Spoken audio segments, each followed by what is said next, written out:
It wasn't shown on TV, it wasn't even in the press briefings, but last Friday, Charles Leclerc did something that could reshape the power dynamic of 2026, and Hamilton was watching.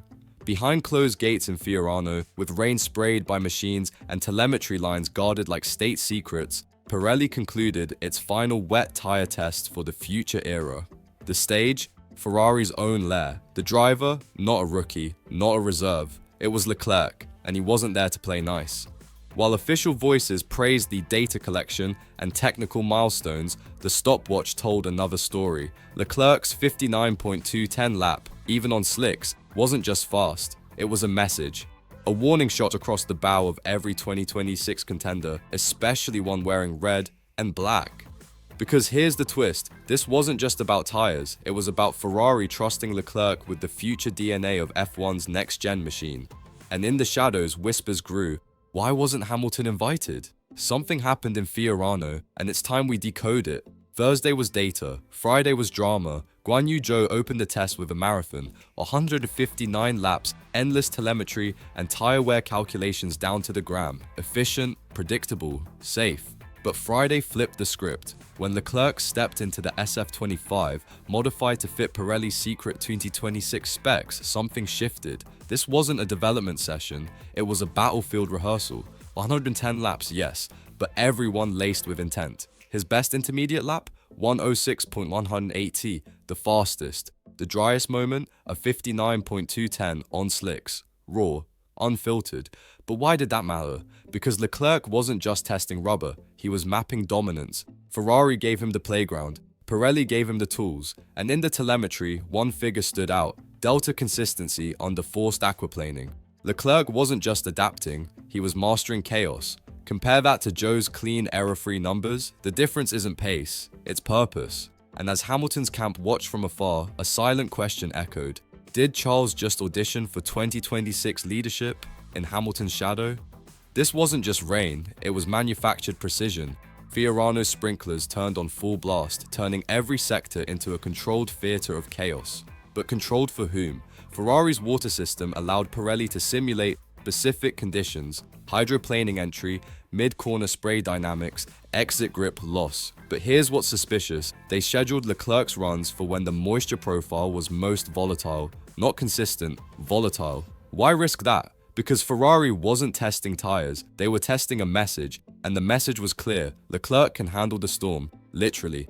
In that window, when others would demand stable runs or refuse high-risk outings, Leclerc pushed, adjusted, attacked. His delta in Sector 2 under peak wetness dropped 0.4s over 3 laps. That's not adaptation, that's absorption. Pirelli called the data interesting, but insiders at Fiorano heard something else. Leclerc's feedback stunned the engineers. Calm, clinical, and delivered as if he'd written the tire specs himself. Now, the whispers inside Ferrari are louder. Did they just crown their future king in silence? On the surface, it's a tire test, but look closer. It's a war for leadership. And Leclerc just drew first blood. Every compound Pirelli brought, soft wet, hybrid inter, restructured intermediate casing, was meant to simulate the chaos of 26. But the real chaos is in Maranello's meeting rooms. Why? Because while Hamilton prepares his Ferrari debut from the simulator and PR circuits, Leclerc was handed the physical future. The SF25, altered to replicate 2026 load profiles, wasn't a neutral car. It was a coded offer. This could be yours. And Leclerc didn't blink. He translated tire wear into setup shifts within 3 laps. He gave feedback with race engineer clarity. Engineers expected data. He gave dominance. This was no random test driver rotation. This was a demonstration of internal hierarchy. Hamilton may be the incoming legend, but insiders now say Leclerc just seized the first move. And here's the kicker: Hamilton wasn't absent by choice. His name was on early drafts, so why was he pulled? Here's where the facade cracks. Multiple sources confirm. Early drafts of Pirelli's Fiorano test included Hamilton's availability, not confirmed but considered. Then, suddenly, silence. His name vanished. Officially, scheduling logistics. Unofficially, politics. One engineer off record called it delicate territory. Translation: Ferrari didn't want Leclerc overshadowed in his own house. Not yet. not before the season ends, and certainly not while Charles is still their symbol of loyalty, of roots, of a future built the hard way. If Hamilton had driven, comparisons would have been immediate. Media frenzy, setup leaks, tyre feedback war. Ferrari wasn't ready for that spotlight or that internal battle. So they protected Leclerc, and what's more revealing, Pirelli didn't push back. This wasn't just absence, it was engineered silence. A calculated move to shield Leclerc's primacy, and to delay the inevitable collision of legacies. But silence doesn't last long in Formula One, and Leclerc's lap times just screamed one question across Maranello.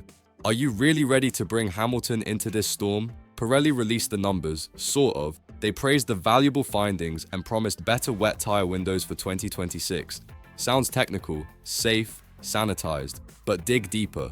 And what's missing says more than what's said. No lap-by-lap delta releases, no temperature maps, no corner-specific degradation data. Why? Because the raw data revealed a hierarchy, and it wasn't flattering to future legends. Leclerc's performance on the intermediate prototypes showed grip discovery 3 laps earlier than Joe.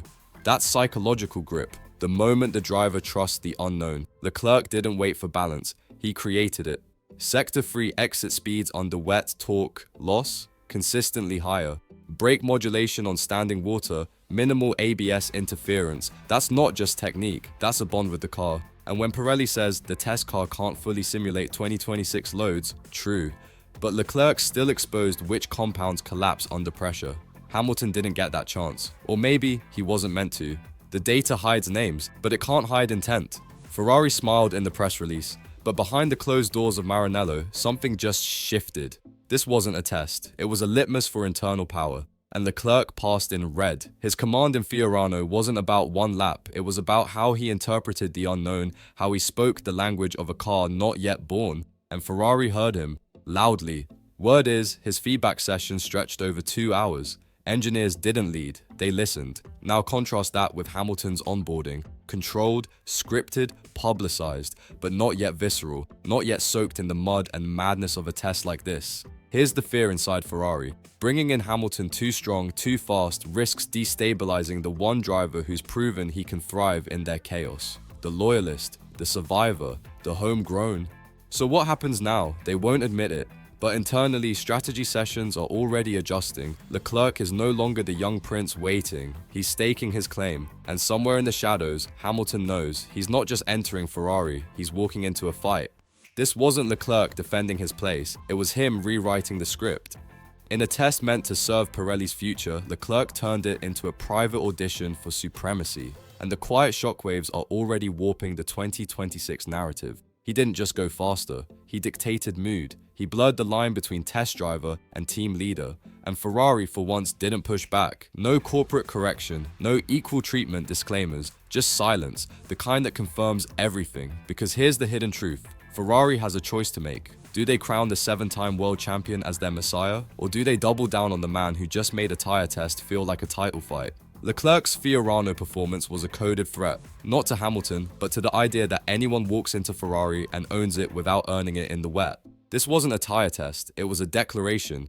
And if you believe the truth of this sport lives not in press conferences, but in the cracks between lap times and radio silences, then subscribe, because the revolution won't be broadcast, but here, it will be decoded.